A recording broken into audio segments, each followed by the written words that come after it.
Bom dia a todas e a todos. Hoje daremos início à 6ª edição desse seminário de atualização jurídica que é feito pela OAB. Esse seminário já passou pelo interior do estado e agora está vindo para a capital, né, região metropolitana. E eu lutei muito para que esse seminário viesse para Ipojuca e hoje estamos fazendo essa edição. Então agradeço a presença de todos e espero que aproveitem bem, que vem grandes nomes aí para palestrar e trazer atualização jurídica para vocês. Vou passar a palavra para a doutora Ana Mozinho, que é a secretária-geral da OAB de Pernambuco. Bom dia, minhas colegas e meus colegas. Eu estou aqui representando o presidente Rony Duarte, que infelizmente não pôde se fazer presente, mas quero dizer a vocês que é uma honra muito grande estar com vocês aqui hoje. Como nossa presidente Jarlenira falou, esse seminário tem sido extremamente importante porque ele tem trazido atualização jurídica, conhecimento para os advogados que atuam no interior do estado.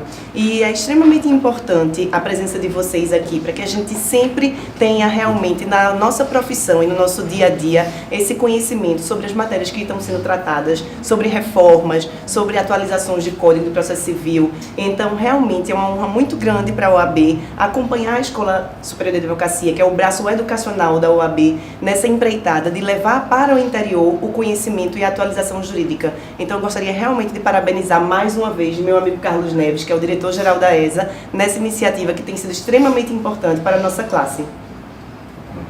Carlos, por favor, com a palavra. Pessoal, bom dia a todos e a todas. Querem ficar à vontade de sentar já? Vamos lá.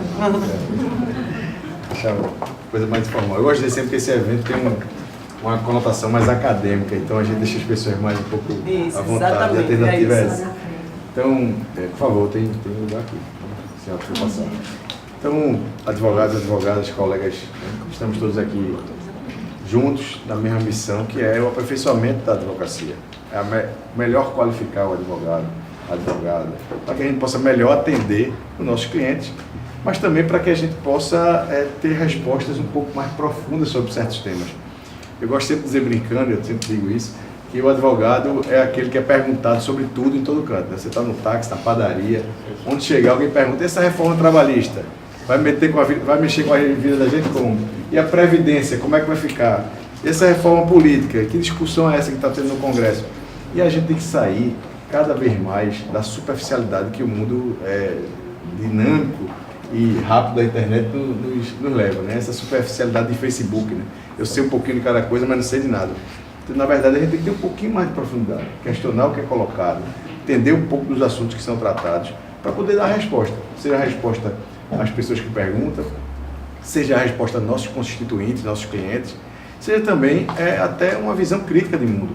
Analisar se o que está sendo dito é uma verdade, se as comunicações que vêm pela televisão, pela internet, pela rádio, são verdades, ou se aquilo é posto por algum engodo, alguma venda que está sendo feita que a gente não está entendendo.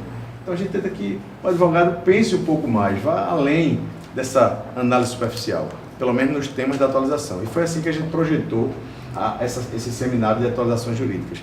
A ideia foi ir para cada subseccional, são 25 subseccionais no estado de Pernambuco, cada uma delas discutir com os advogados, com estudantes de direito, com advogados, outros operadores, a sociedade civil que estiver presente também é importante, para a gente discutir esses temas. Então a gente sempre traz um palestrante que fala sobre a reforma trabalhista, que é uma reforma que muda a vida das pessoas, que muda o dia a dia, inclusive da advocacia trabalhista, porque tem mudanças substanciais na área de processo.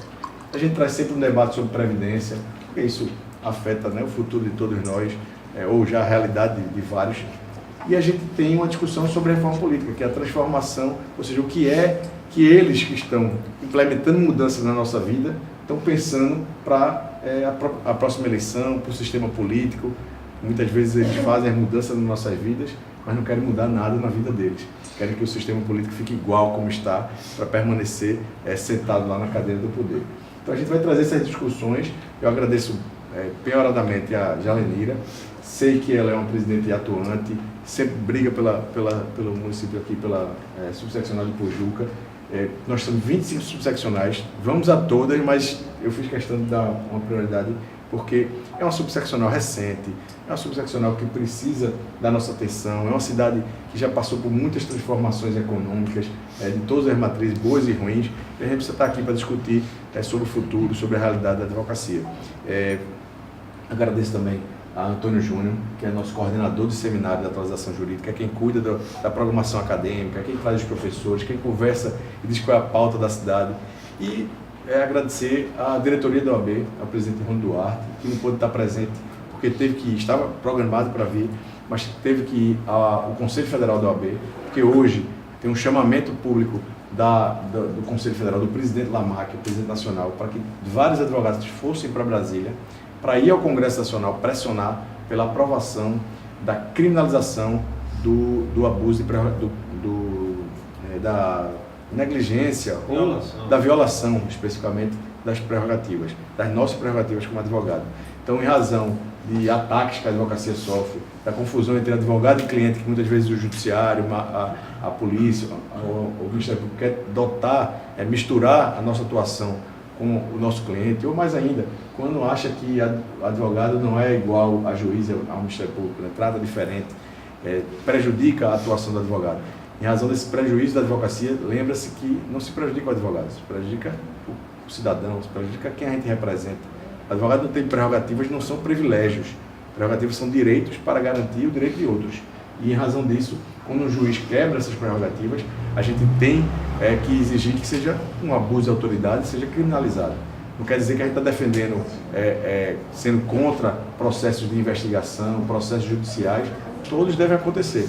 Mas o advogado a parte autora da ação tem o mesmo direito da parte réu, ou seja, o contraditório só existe e o Estado Democrático só se consolida com o contraditório. E não vai ser diferente aqui. A gente traz opiniões contrárias mais das vezes. Gente que defende a reforma trabalhista, gente que é contra.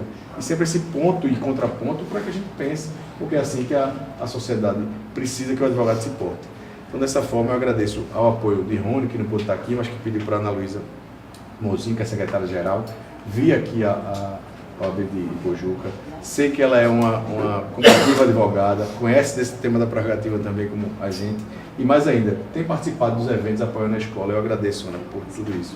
E dizer que, para a gente, hoje é uma satisfação ainda maior, porque traz aqui à mesa, e vai falar para vocês, uma professora que é muito querida, muito respeitada no Brasil todo, dá palestra em todo lugar, não só no Brasil, fora do Brasil, é uma das maiores especialistas em direito marítimo portuário, na área ambiental, que envolve as questões portuárias, que é a Ingrid Zanella. Ela está aqui hoje, é diretora da escola, passa agora essa semana que vem a ser conselheira estadual da OAB. Então a gente tem muito orgulho de tê-la aqui, Ingrid, e não seria diferente, porque em Pojuca, essa região, a sua região, de todos vocês, tem tudo a ver com Ingrid e tem tudo a ver com o trabalho que ela faz, de pesquisa, de aprofundamento nessa área portuária, nessa área que aqui para vocês é tão próxima e que tem tantas implicações econômicas, trabalhistas, cíveis, previdenciárias e todo tipo de implicações por conta de SUAP e o que representa para essa região. Então, em razão disso, eu queria desejar um dia bom para vocês, que a gente possa daqui tirar proveitos. Eu e Ana, a gente sempre gosta de dizer que a gente vem e aprende um pouco mais sobre algum assunto, porque minha área de atuação é mais direito público, administrativo, empresarial, algumas partes do direito empresarial, mas eu não atuo tanto na área ambiental, então eu quero aprender um pouco sobre isso. A gente aproveita também de fazer essa atualização. E como vocês sabem, todos nós aqui, só para finalizar, vocês sabem bem disso, vocês conhecem a realidade da OAB, somos todos voluntários.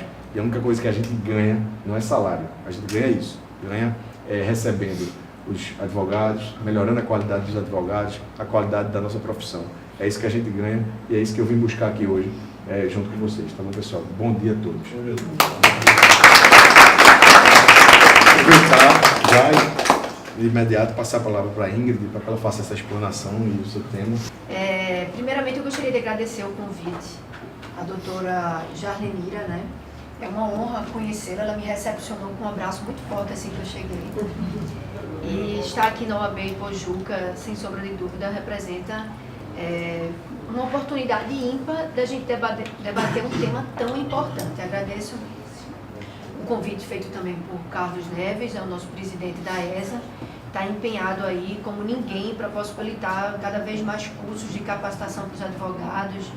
Nós temos na área de Direito Marítimo e Portuário o Congresso Nacional, o 6º Congresso Nacional, vai ser realizado em Pernambuco pela primeira vez e acredito que vai demorar um pouco para retornar, porque Os congressos nacionais, eles são eleitos entre os estados para um estado específico. É a primeira vez que Pernambuco vai sediar um congresso nacional com apoio à organização da ESA, nos dias 26 e 27 de outubro, aqui no Sheraton do Paiva. Temos em breve um evento que vai ser também na sede de Suape, em setembro, e estamos fechando inclusive parcerias para lançar agora em setembro uma especialização em Direito Marítimo e Portuário com o aval e a coordenação da ESA. Então, nós podemos dizer que no que tange a capacitação e especialização dos advogados, nós estamos tentando com afinco possibilitar que o cenário marítimo e portuário não seja esquecido. Então, minha exposição hoje, eu vou tentar ser pragmática, e eu trouxe, na verdade, e também agradecer a presença de Ana Louzinho, né, que é a secretária-geral da OAB, é uma amiga minha e representa ativamente a OAB nesses eventos, me fazendo um papel ímpar. O que é o direito marítimo e o direito portuário? Começar um evento como esse, com uma palestra sobre direito marítimo, é super interessante porque ele é inter e multidisciplinar. O direito marítimo, diferente de outros ramos do direito, ele não tem uma fonte única, que a gente pode chamar de Código de Direito Marítimo. A principal fonte atual do direito marítimo ainda é o nosso Código Comercial de 1850, que é um código romântico. Ele começa lá, nós, o povo aqui reunidos do Império, né? Então imagine um código de 1850 ainda ser a norma basilar de um direito marítimo. Ele tem grandes avanços, porque nós continuamos acatando o conceito de avaria do Código Comercial. O nosso CPC atual, o Código de Processo Civil, trouxe, inclusive, regulamentou o processo especial de regulação de avaria grossa. E o que é avaria grossa? Nós temos que buscar o conceito do nosso Código de 1850. Ele não traz diferenças entre navio e embarcação, né, ficando a cargo da doutrina e da jurisprudência estabelecer, por exemplo, que quando seria competência da Justiça Federal julgar os crimes a bordo de embarcação. O STJ criou uma jurisprudência diferenciando navio de embarcação, porque o nosso código não faz isso. Então, o Código Marítimo, o Código Comercial, que é a principal fonte do direito marítimo, não é a única fonte. Até porque um ramo tão atual, que tem como principal base o costume, não poderia se sucumbir a uma fonte exclusiva de 1850. Por isso que ele é inter e multidisciplinar. Ele vai buscar suas fontes nas maiores e diversas normas afetas ao direito. Código Civil, nós temos o contrato de transporte, CPC, regulação de avaria grossa, sobreachamento do feito quando existe um processo sendo julgado no Tribunal Marítimo. Isso todas são inovações trazidas pelo novo Código de Processo Civil. Nós temos as normas da Autoridade Marítima Brasileira, que tem forças de resolução. Temos as RDCs da Anvisa, temos as resoluções do CONAMA, temos diversas leis e fontes afetas ao direito marítimo, que é conceituado pela doutrina como um ramo autônomo do direito, até porque a terminologia direito marítimo consta em nossa Constituição Federal, que visa regulamentar as relações públicas e privadas afetas à utilização do direito do mar. Então, tanto o tráfico marítimo, relações de comércio, troca, fretamento, contratação de mão de obra, tripulante, equipagem, como as relações públicas, o tráfego, a locomoção da embarcação ao mar, soberania, jurisdição, crimes, competência ambiental, poluição, tudo isso está regulamentado no direito marítimo. Então, ele é imenso, ele é complexo. Além de autônomo, ele tem suas fontes próprias, natureza jurídica de direito misto, e se sucumbe a diversas fontes legislativas, como nós podemos perceber aqui. Tentando determinar um pouco dessa sua característica tão ampla, interdisciplinar e sua natureza jurídica mista, eu trouxe um caso para falar com os senhores. E é um caso verídico. Eu não sei se alguém aqui já assistiu alguma palestra minha e já ouviu debatendo esse caso, porque ele foi um caso marcante na minha carreira. E eu vou contar para vocês um pouquinho sobre esse caso, né? Eu tive um cliente que ele tinha uma pequena empresa de turismo. Acordou um dia e disse: eu quero fazer transporte marítimo. Ele não tinha muita condição de renda, tinha uns 2 carros, 3 carros, e disse: eu quero comprar uma embarcação, vou me embora achar uma embarcação e vou fazer transporte e carga. O foco dele era fazer transporte de carga entre portos nacionais, que a nossa legislação chama isso de transporte de cabotagem. Se for de longo curso, é entre portos internacionais. Então ele já sabia o que ele queria fazer. Quero arrumar uma embarcação e fazer transporte de carga aqui no Nordeste brasileiro. O rapaz, ele tinha a primeira coisa para o sucesso, ele tinha coragem, né? Então ele vendeu o carro, vendeu os carros que ele tinha e saiu, botou a família embaixo do braço e disse, vamos achar essa embarcação por aí. Não estou sendo... não estou exagerando as minhas palavras, mas foi exatamente assim. Ele chegou em Itajaí, a terra da embarcação, ele podia ter ido até aqui para Belém do Pará, que tem estaleira a cada esquina, né? Mas ele foi para Itajaí e achou a embarcação lá. Ficou tão empolgado com a embarcação que fez um contrato, pegou qualquer advogado lá, porque está muito na moda o advogado ele fazer tudo, né? Ele faz, ele é clínico geral. Ele faz eleitoral, civil, trabalhista, penal, administrativo. Aí você pega o cartão do cara, não tem nem espaço para o nome. Tanta especialidade que ele tem. Aí pegou um advogado desse que disse, eu faço direito marítimo. E nós chamamos carinhosamente esses advogados de piratas do Caribe, né? E ele disse, eu faço esse contrato de utilização da embarcação. Ele fez o contrato da embarcação, fez um contrato chamado contrato de arrendamento. Depois eu vou explicar os erros do cidadão, viu? E contratou a mão de obra, disse quantos tripulantes eu preciso para levar essa embarcação para Recife. Ele disse, não precisa de tantos, tem um cartãozinho que a Marinha emite, cartão de tripulação de segurança. Ele contratou a tripulação, contratou verbalmente para cada posto. Você quer ser enfermeiro, você quer ser o comandante, contratou o tripulante e mandou para Recife. Ele fez isso, ele fez um contrato genérico de utilização de embarcação, contratou de forma genérica a mão de obra e determinou que a embarcação viesse para Recife. E aí começaram os problemas. Quando ele chegou no porto de Recife, ele não tinha nenhum certificado para atracar aqui, porque ele nem sabia que era preciso. Quando ele chegou no porto, ele queria sair, ele pagou as multas porque não tinha os certificados, queria sair e não conseguia a autorização da ANTAC por causa do contrato.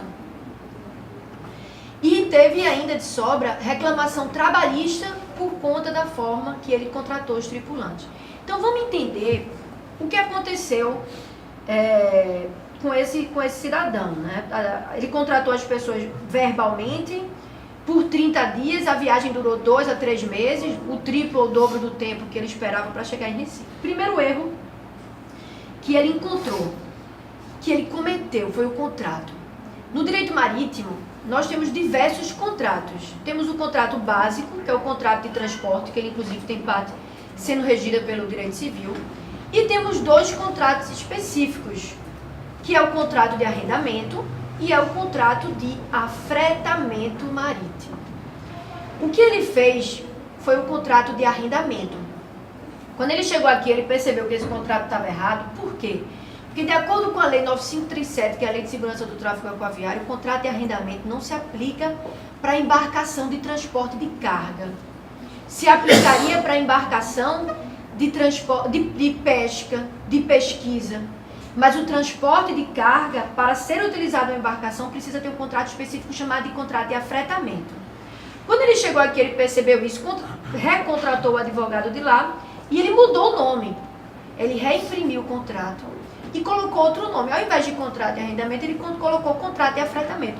Crente que estava safo. Então, safo, mudei o nome do contrato. Continuou em erro. Porque, de acordo com a lei, existem 3 tipos de contrato de afretamento.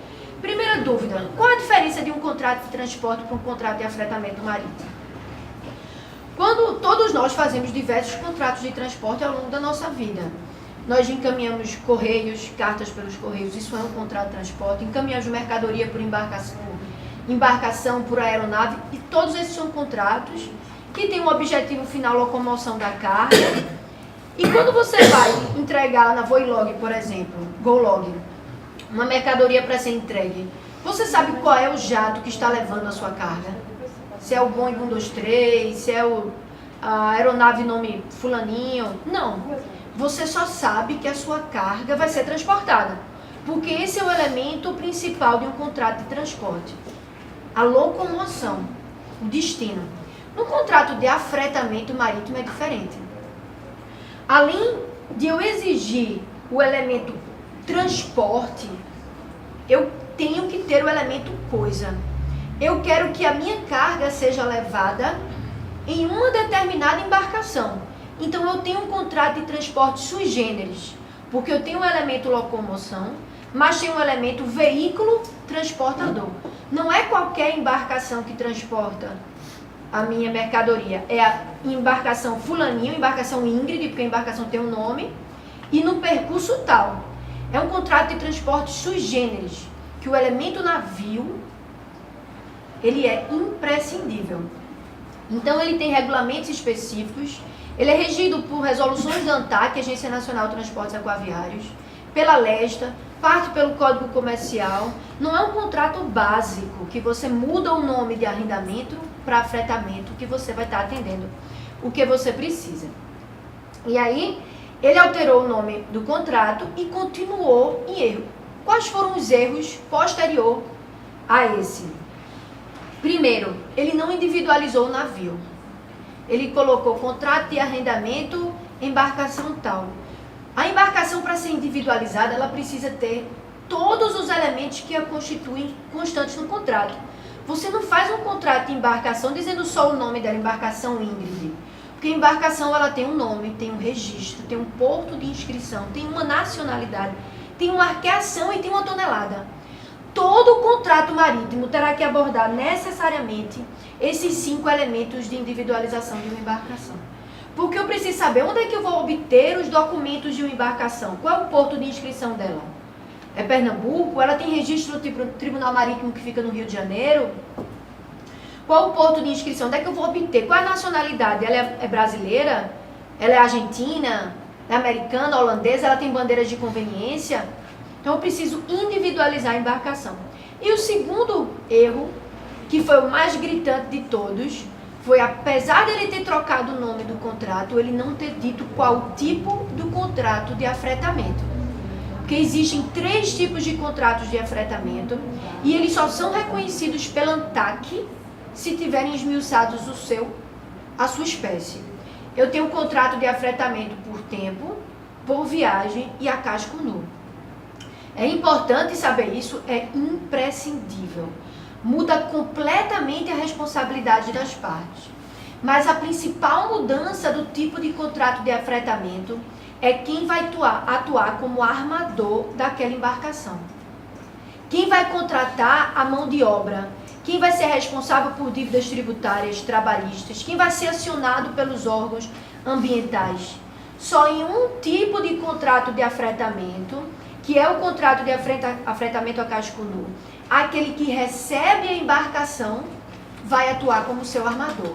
Ou seja, o que é que eu estou querendo dizer? O meu cliente, quem estava utilizando a embarcação, ele não teria posse, a propriedade da embarcação, porque ele não comprou aquela embarcação, ele afretou, mas ele afretou a casco nu. A embarcação vinha nua, pelada. Por isso que eu disse no início que ele contratou inclusive a mão de obra. Ele que tinha a obrigação de contratar a mão de obra, tripulante, equipagem, comandante, tirar as autorizações. Se o contrato de transporte, de afretamento, não tiver esses elementos, a empresa brasileira de navegação não consegue a sua autorização para transporte. Quem autoriza as empresas brasileiras de navegação aqui? A ANTAC, Agência Nacional de Transporte Aquaviário. A ANTAC, ela autoriza tanto os portos, os terminais, como as empresas de navegação. Para eu sair do porto e começar a desempenhar o meu transporte aquaviário, eu preciso de autorização da ANTAC. E um dos requisitos para obter a autorização é ter uma embarcação afretada a casco nu, para dizer que eu tenho elemento para transportar. Esse cidadão, ele tinha um contrato sui generis, que não dizia nem o tipo do contrato, nem o colocava na posição de armador. Ele nem a autorização da ANTAC conseguiu.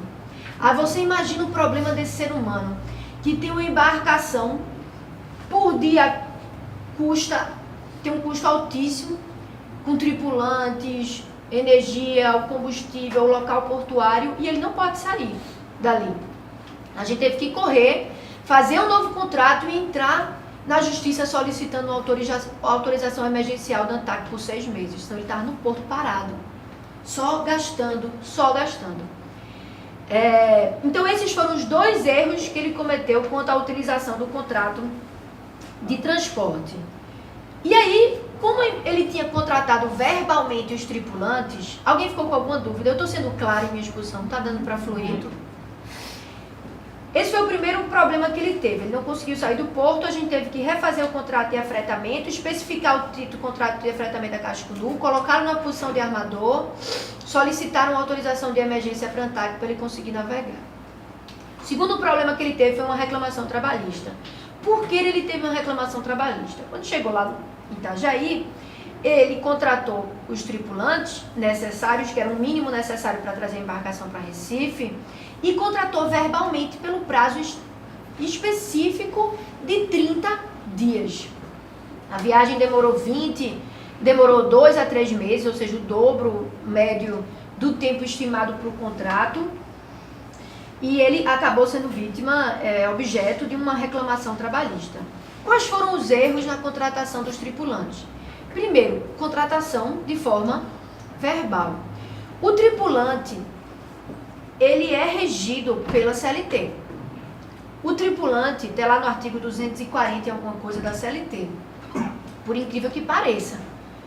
O tripulante é um empregado marítimo do armador da embarcação, não é do dono, não é do proprietário, é do armador, que pode ser ou não proprietário.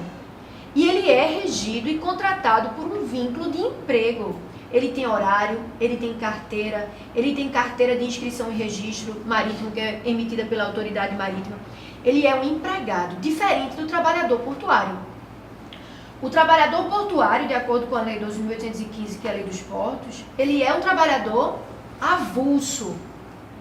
A embarcação chega no porto, identifica a necessidade dentro daquela operação portuária, solicita ao operador portuário os trabalhadores portuários específicos, o trabalhador portuário solicita ao órgão gestor de mão de obra portuário, que encaminha aquele trabalhador para prestar o serviço no porto. Então ele pode operar para diversos operadores, diversos terminais, inclusive no mesmo dia. Não há um vínculo de emprego no trabalhador portuário, é o TPA. Trabalhador, a regra que eu estou falando, obviamente, né? Trabalhador portuário avulso. O marítimo não, ele é empregado. Ele tem que ter a sua carteira de trabalho assinada. Então, ele pode ser contratado por prazo determinado? Pode. Ele pode ser contratado por prazo determinado, quando a natureza da prestação justifica a pré-determinação de um prazo. Se eu estou trazendo uma embarcação de Itajaí para Pernambuco, para Recife, é um trabalho determinado por prazo, sem problema, até porque a depender da singradura, do tempo que uma embarcação fique navegando, eu vou precisar de trabalhadores marítimos específicos que para menores tempos eu não precisaria, como foi o caso dele, que ele precisou contratar um enfermeiro. Para navegar com 24 horas de um porto para outro, eu não preciso de enfermeiro a bordo.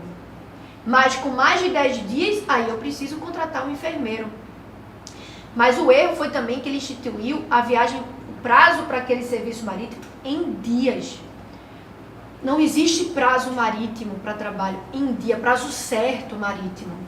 Porque o mar, ele tem suas fortunas, suas aventuras, seus atos de Deus, né? Então a gente nunca sabe se de fato uma viagem vai ser concluída em 7, 8, 9, 20 dias, ou 7 horas, 10 horas, se estima. Então o correto seria ter colocado prazo pela atividade do serviço, com ajustes em caso de atraso. Esse é o esperado. Inclusive no direito marítimo se usa a terminologia viagem redonda para contratos a prazo. Se eu vou e volto com embarcação, eu contrato a embarcação, o tripulante, para uma viagem redonda, um bate e volta.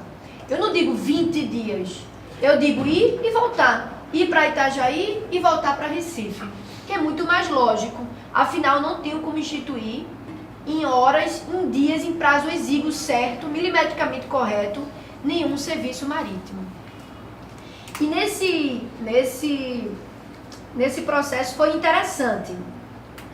Por quê? Quando se entra com a reclamação trabalhista, em regra você ingressa contra quem você pode, né? você coloca todo mundo no bolo para fazer uma reclamação trabalhista. Na dúvida, alguém vai pagar. E nesse caso não foi diferente. Entraram com a reclamação trabalhista contra o dono do estaleiro que fez a embarcação, contra o proprietário da embarcação e contra o meu cliente. O meu cliente era o armador da embarcação. Não era o seu dono, mas era quem operava a embarcação. De acordo com a lei, o vínculo de emprego se faz com o armador, não com o dono, porque o dono, ele tinha alugado aquela embarcação, ele nem sabia o que estava sendo feito ali. Nós tentamos fechar um acordo na Justiça do Trabalho porque era justo. Afinal, os trabalhadores tinham trabalhado por 2 meses e recebido por 30 dias. Então, precisava haver um ajuste naquela quantificação da verba estabelecida para remuneração. Então, era pertinente se fazer um acordo trabalhista. E nós tentamos fazer um acordo com a parte legítima para tal. Quem era a parte legítima? O armador. Eu não poderia fazer um acordo trabalhista em nome do estaleiro. Eu não poderia fazer um acordo trabalhista em nome do proprietário. Quem tinha que assinar a carteira e pagar as verbas trabalhistas era o armador da embarcação. Aquele que contrata, que assumiu o risco, que colocou a embarcação para navegar sob sua conta e risco. Isso foi interessante porque na audiência, quando a gente fala em direito marítimo e portuário, todo é um campo nebuloso para todo mundo. Para advogado, para juiz, para parte, para todo mundo. É muito novo. E aí os reclamantes não queriam fazer um acordo com o armador, que era quem tinha o contratado. Eu falei, olha, eu não posso fazer acordo ilegal aqui na Justiça do Trabalho. Eu não vou fazer acordo em nome de outra pessoa. Acordo é no nome do empregador. É o que a lei determina. E começou a dúvida. Que contrato de afretamento é esse? Eu tive que explicar. Esse é um contrato de afretamento a casco nu. Inclusive, Excelência, todo contrato de afretamento a casco nu gera um registro no Tribunal Marítimo de armador. Então, eu peguei o registro de armador e mostrei para aquelas pessoas que o armador estava registrado no Tribunal Marítimo. E aí eu percebi que eu estava falando outro idioma, porque ninguém sabia o que era Tribunal Marítimo. Ninguém sabia o que é registro de armador. Não sabia nem que no Brasil tem um Tribunal Marítimo. Alguém aqui sabia? Tem um Tribunal Marítimo. Fica no Brasil e tem competência em todo o nosso território nacional. É ele que executa todos os atos de registro de embarcação.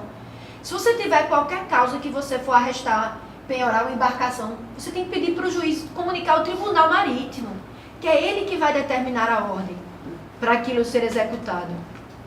Inclusive, o nosso CPC trouxe o Tribunal Marítimo. Está lá no artigo 303. Toda vez que uma causa julgar um processo na Justiça Comum e concomitante um processo no Tribunal Marítimo, o que é que vai acontecer agora? Graças a Deus. O processo comum vai parar. Ele vai ser sobrestado até o Tribunal Marítimo decidir. Porque ele é o tribunal com composição única e específica, com 7 juízes de todos os tipos de formação e 2 advogados apenas. 2 formados em direito.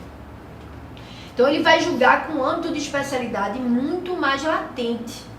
Então agora a justiça comum para, esperando o julgamento no Tribunal Marítimo. E o Tribunal Marítimo, alguém atua aqui na Justiça do Trabalho? Quem advoga no direito do trabalho aqui? Pronto.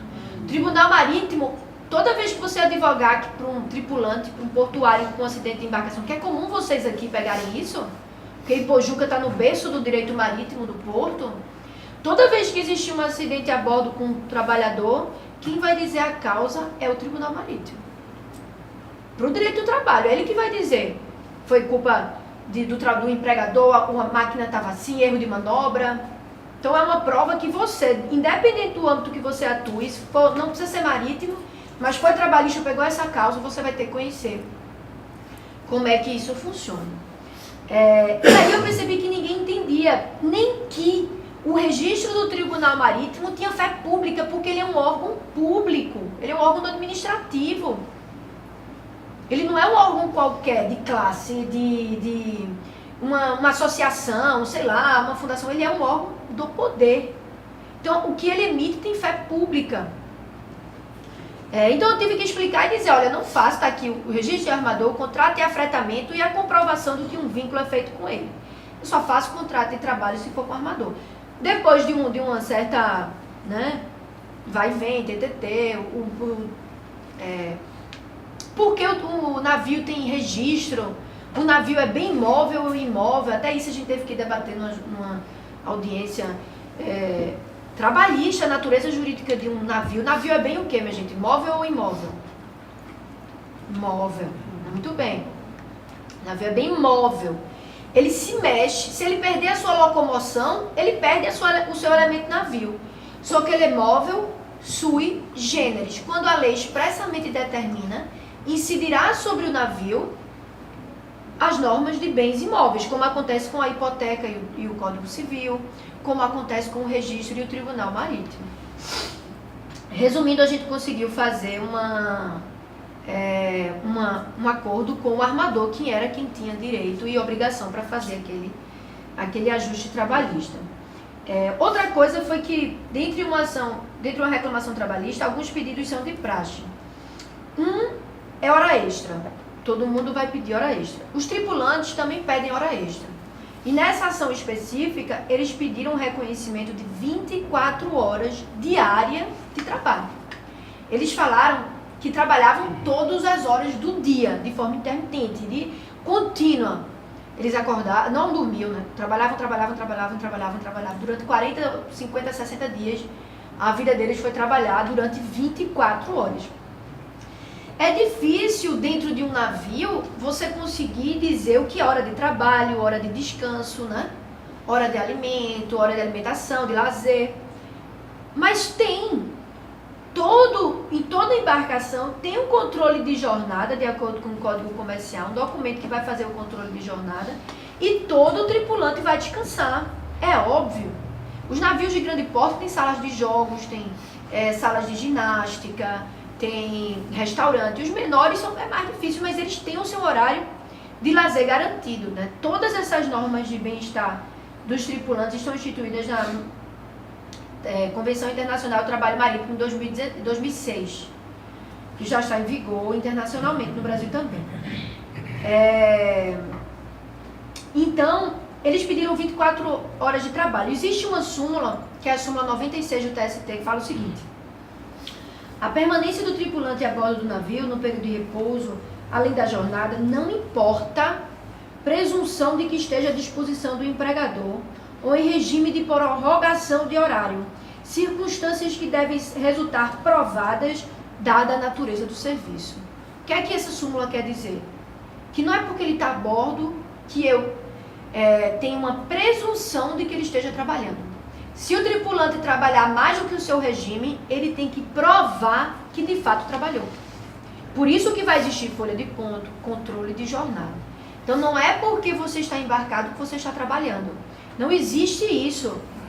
Ser um marítimo é uma escolha, né? E ele também pediu indenização por dano moral porque estava a bordo. Minha gente, alguém pede dano moral por estar empregado?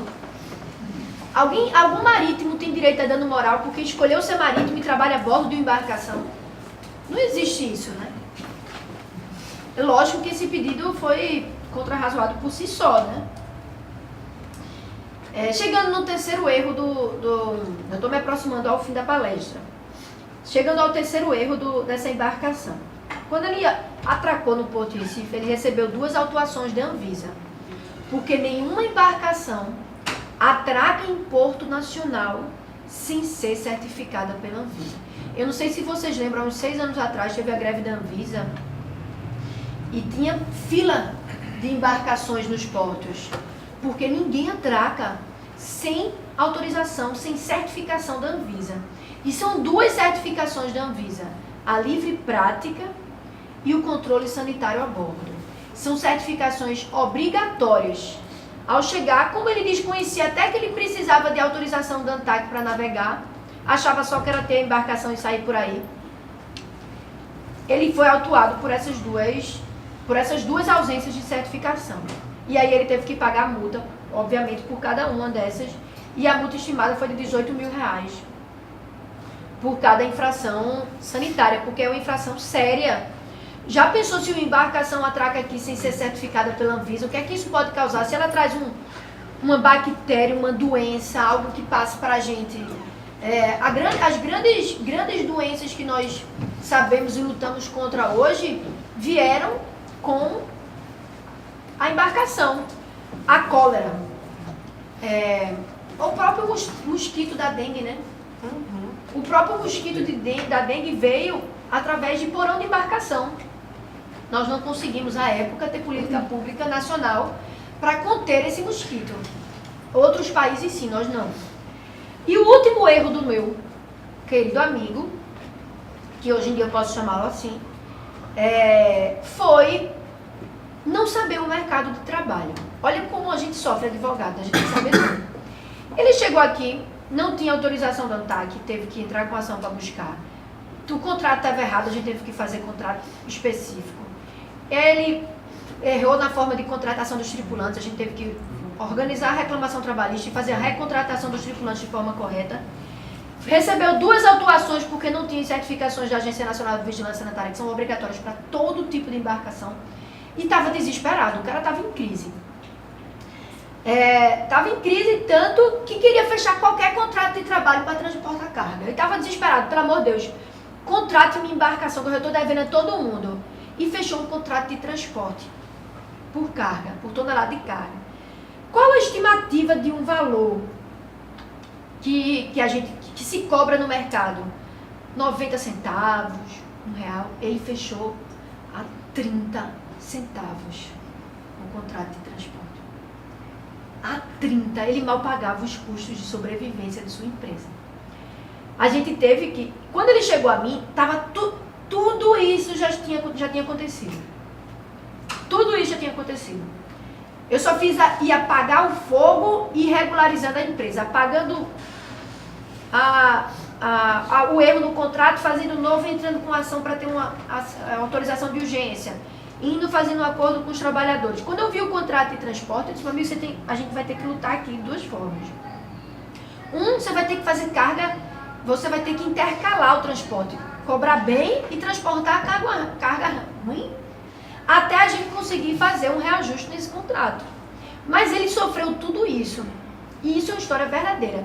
E para que vocês se animem com essa história, hoje em dia ele é um empresário de sucesso, né? Deu tudo certo.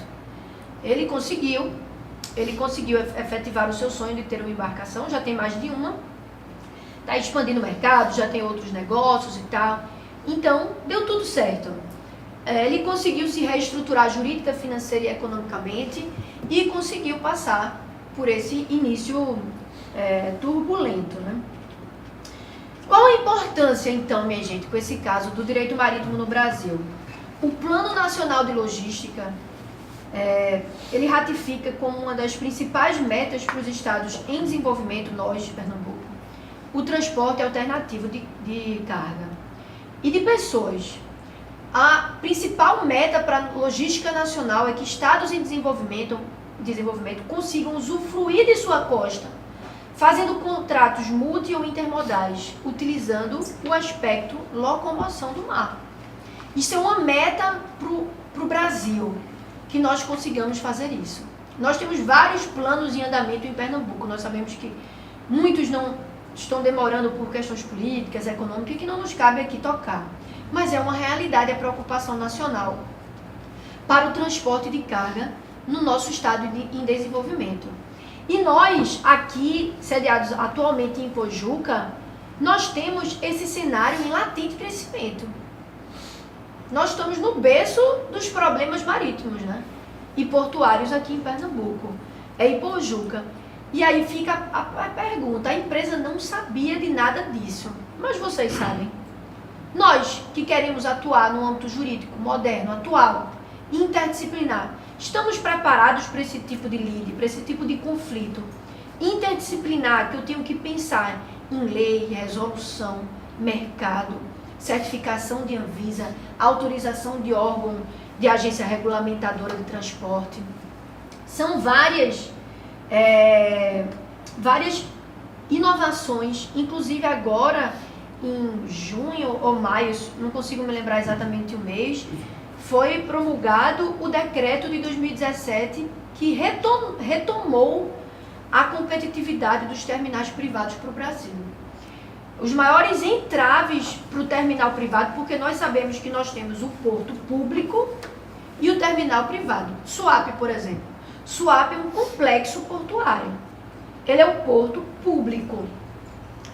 Dentro do seu poligonal, porque todo porto público tem um poligonal, nós, dentro ou fora, a depender do momento da lei, da época agora da expansão do terminal, nós podemos ter um terminal de uso privado.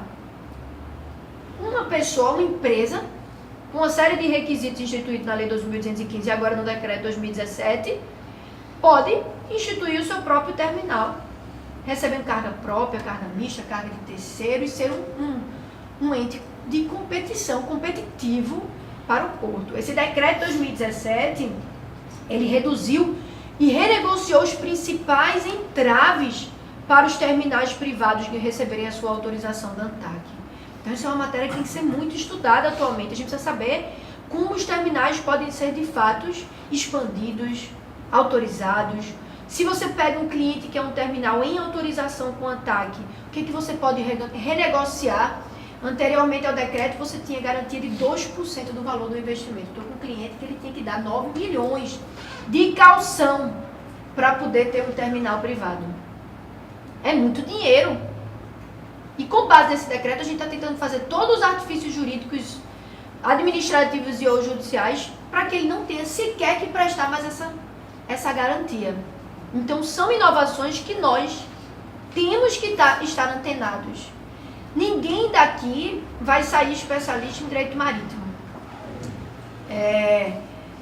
O foco, na verdade, é despertar a curiosidade e possibilitar que vocês saibam onde procurar a fonte em caso de um incidente como esse. Onde eu busco a solução? Em que órgão? Qual norma? Qual lei? A palestra, na verdade, é só uma forma de despertar a curiosidade sobre um tema e mostrar que os ramos atuais do direito, eles não se sucumbem mais a apenas fontes legislativas. Nós temos que estar por dentro de tudo o que acontece no cenário e no mercado econômico. Pontes de Miranda falava: aquele que só sabe o direito, nem o direito sabe. A gente precisa atualmente, para ser um advogado multidisciplinar, saber sobre um pouco de tudo, sobre política, sobre economia, sobre as inovações, sobre auditorias, o mercado, como é que ele funciona. E eu vou encerrar minha palestra. Alguém tem alguma consideração? O que é bandeira de conveniência? Perfeito. O que é bandeira de conveniência? Da mesma forma que nós, toda embarcação ela tem uma nacionalidade. Eu sou brasileira, uma embarcação pode ser brasileira. A nacionalidade da embarcação, ela é regida pela sua bandeira. Quando a gente se refere a uma nacionalidade, a gente se refere à bandeira de uma embarcação. A nacionalidade da embarcação é brasileira, a bandeira da embarcação é brasileira. De acordo com o regramento internacional e com a nossa lei interna, a embarcação ela tem apenas uma nacionalidade, porque aí, como a embarcação ela é um prolongamento do território nacional, a sua nacionalidade é que vai falar como ela vai reger a sua tripulação, que normas ela deve obedecer, o que é que ela deve fazer para estar, que normas ela deve seguir para estar em conformidade com a lei. Alguns países, desvirtuando esse princípio, que se chama princípio da unicidade de bandeira, toda embarcação navega com uma bandeira só, e o Brasil ele adota isso de forma ferrenha.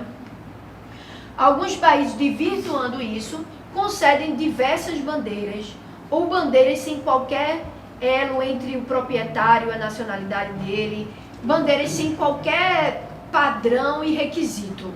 Essas bandeiras, elas representam no mercado marítimo o chamado bandeiras de conveniência. Porque eu tenho bandeiras embarcações navegando com a bandeira panamenha, das Bahamas, com 2 ou 3 registros, sem qualquer elo com aqueles países. É uma forma de desvirtuar as obrigações tributárias, trabalhistas, e isso, na verdade, é reconhecido. O Brasil, nesse cenário, ele tem uma jurisprudência muito avançada, e uma jurisprudência no que concerne a bandeira de conveniência avançada na questão trabalhista, porque nós fomos o primeiro país a reconhecer, numa questão de vínculo, bandeira de conveniência como fraude contra a legislação nacional.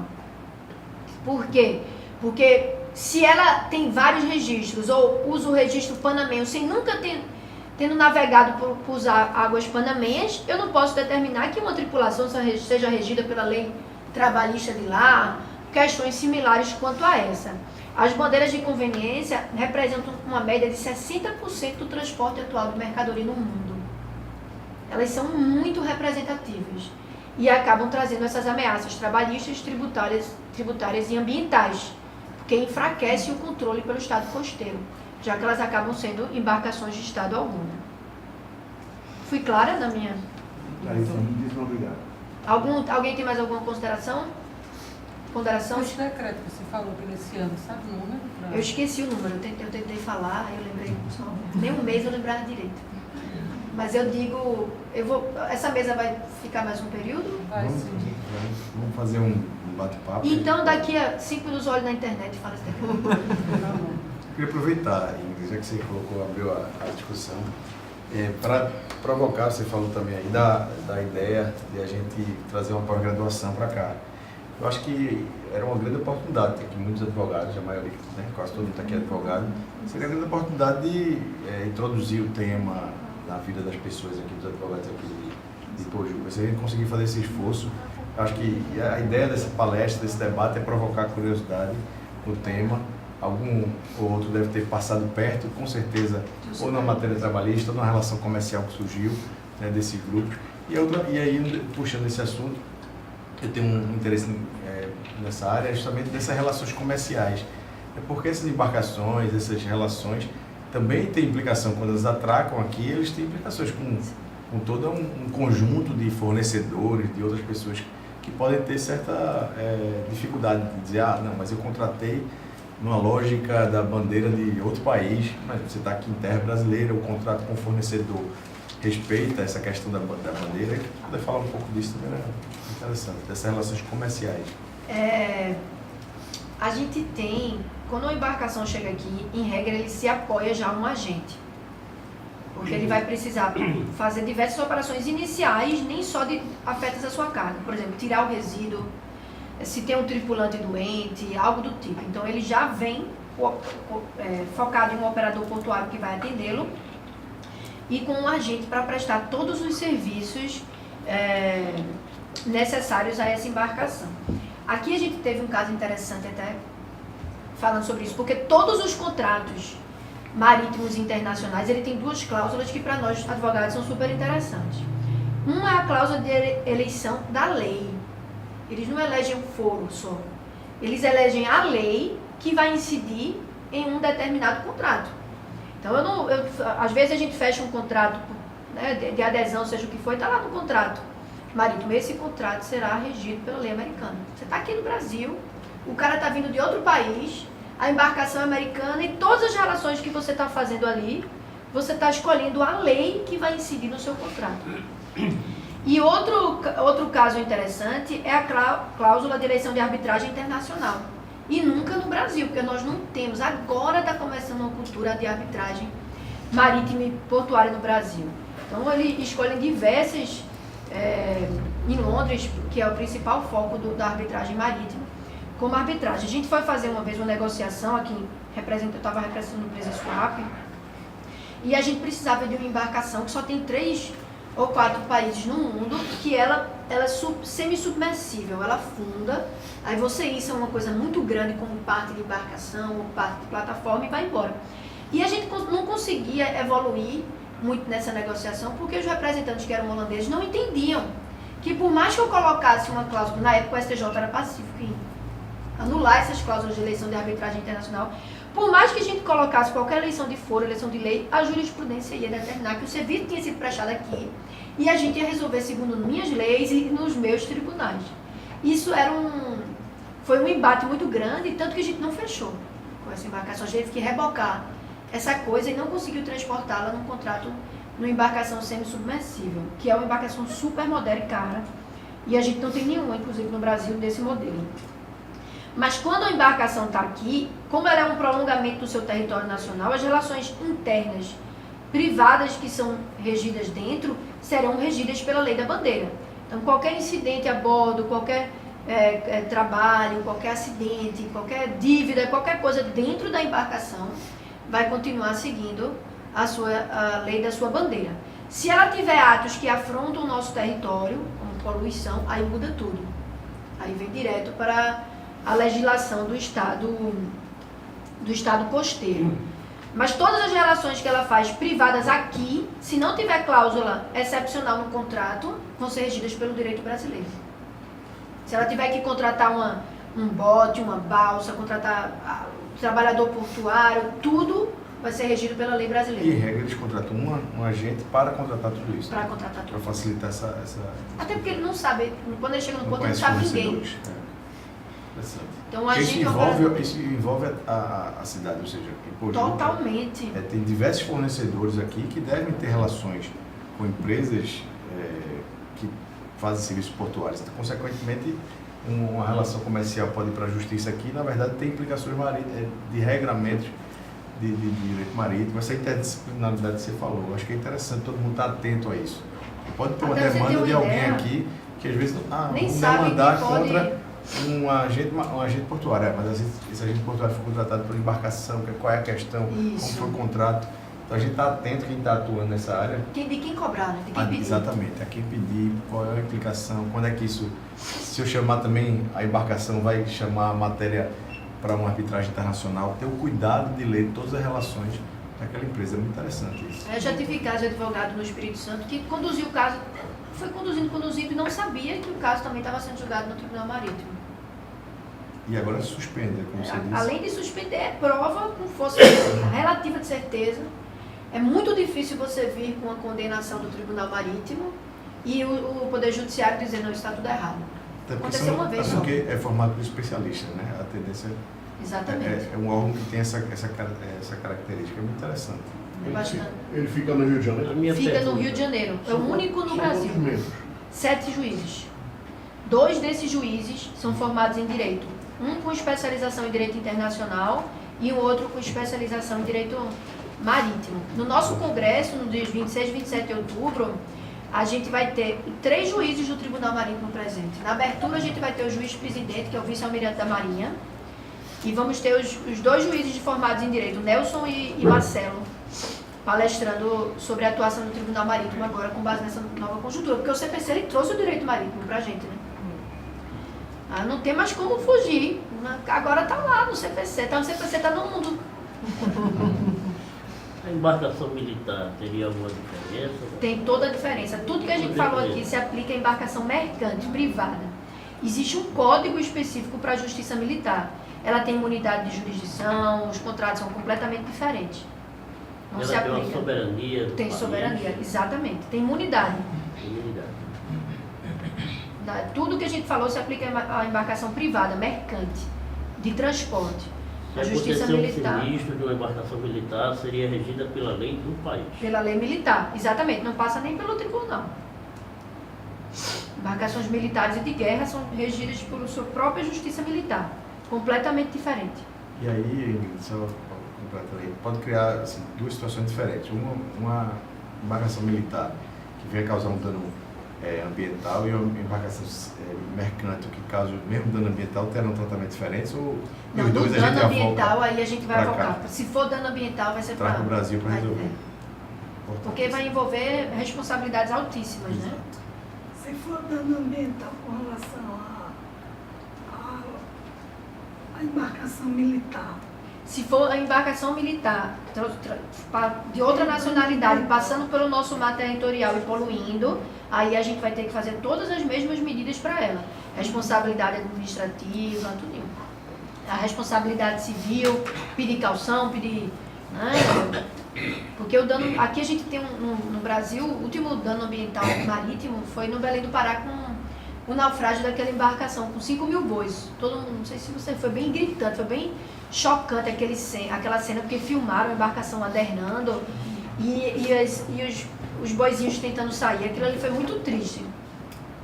E é tão latente aquele caso porque a embarcação está lá ainda.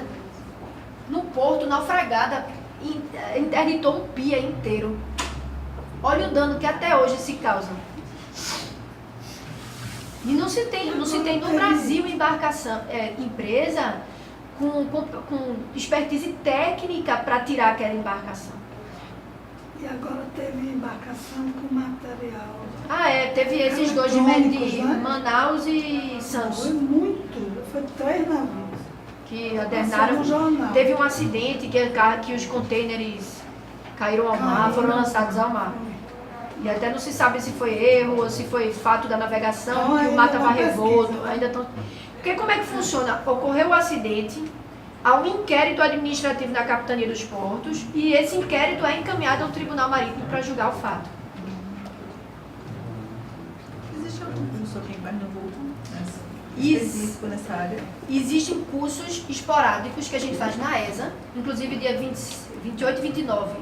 A gente vai estar fazendo na ESA Recife agora, de agosto, em homenagem ao direito ao mês do advogado.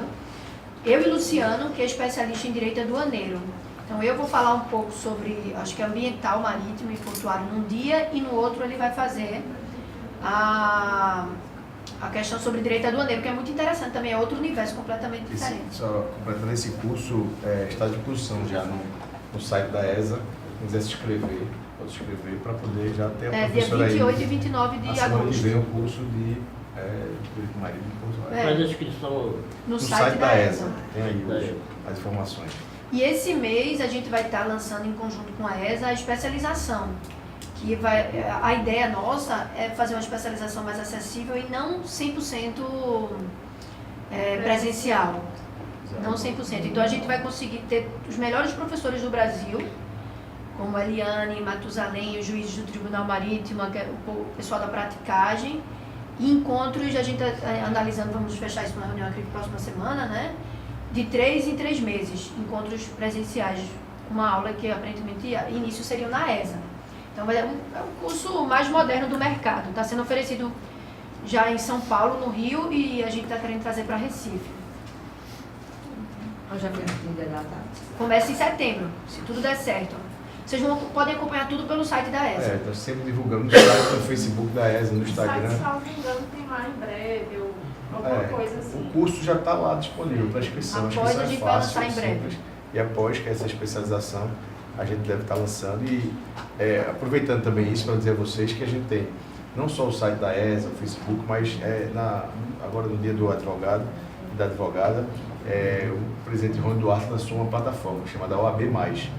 E eu queria até convocar vocês a baixarem nos aplicativos está no Google Store, na Apple Store, está à disposição de vocês para baixar esse aplicativo, que é uma rede de comunicação. Então, tudo que tem da Comissão de Direito Portuário, tudo que tem da comissão da escola, tudo que tem de direito de trabalho, as comissões ou escolas ou instituições que fazem parte da OAB colocam sua informação lá. E aí vocês têm como se fosse uma rede social, uma rede de informações à disposição dos advogados. A gente está tentando concentrar tudo, porque são mais de 300 voluntários trabalhando em nome da OAB e prol da advocacia aqui em Pernambuco. E esse grupo de pessoas de várias comissões vão informar nessa plataforma para que todo mundo tenha acesso. Então a comissão de Marítimo e Portuário vai trazer informações, vai mostrar, vai lançar essa pós, a escola vai colocar esse material lá. Então eu convoco vocês a baixarem esse aplicativo também. Perfeito. E é isso aí, minha gente. Eu agradeço. Espero ter sido clara.